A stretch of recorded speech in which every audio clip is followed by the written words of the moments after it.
Hey everybody, welcome to TurboViews Volume 2.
Does anybody out there remember GamePro TV? Yeah, there used to be a television show based around the GamePro magazine. And I remember it had J.D. Roth and some guy named Brennan. All right, bro! And, God, he got on my nerves.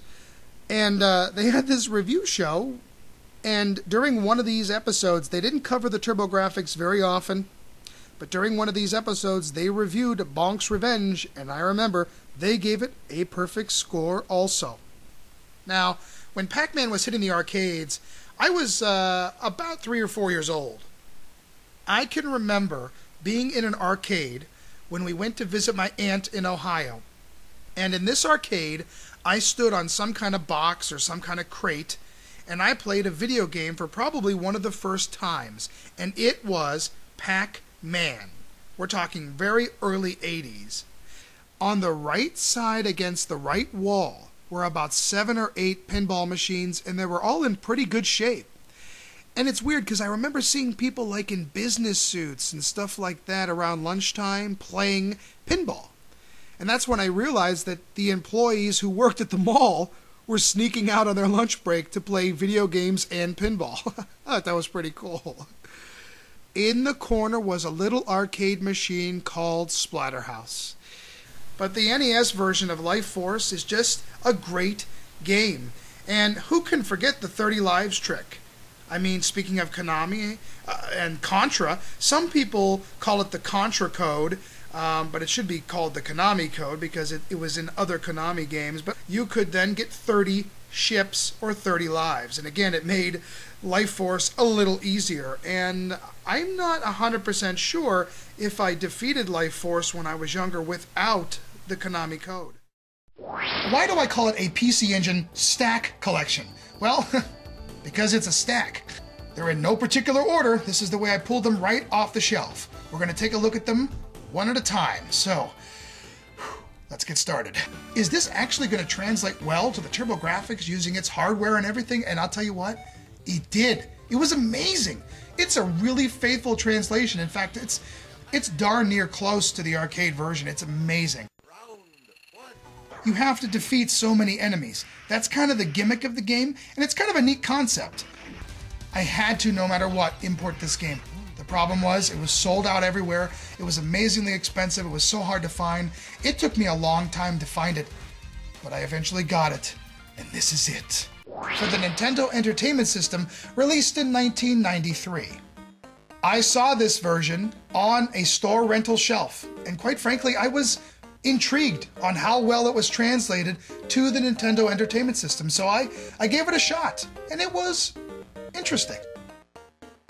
Before we get into this, I want to talk about a video game video series that I created when I was a kid called the Video Game Tape. Yeah, I was real original back then, wasn't I? But I really wanted to share that with everyone out here because I grew up with the Nintendo and with the Game Boy. I had the Genesis, Super Nintendo. I grew up with all those systems too. So yes, I was a hardcore gamer. I played all of them. But I thought that the Turbo didn't get much love, and I thought maybe somehow I could bring that love, and maybe I could open some people into pinball that really don't even know it. We got Decepticons in the air, Decepticons at the gates, Decepticons inside the walls, Decepticons. We blast them out of the wall, they're still in the air. We blast them out of the air, they're still at the gates. So where does it leave us? Nowhere, that's where. Thank you, Blur. Okay.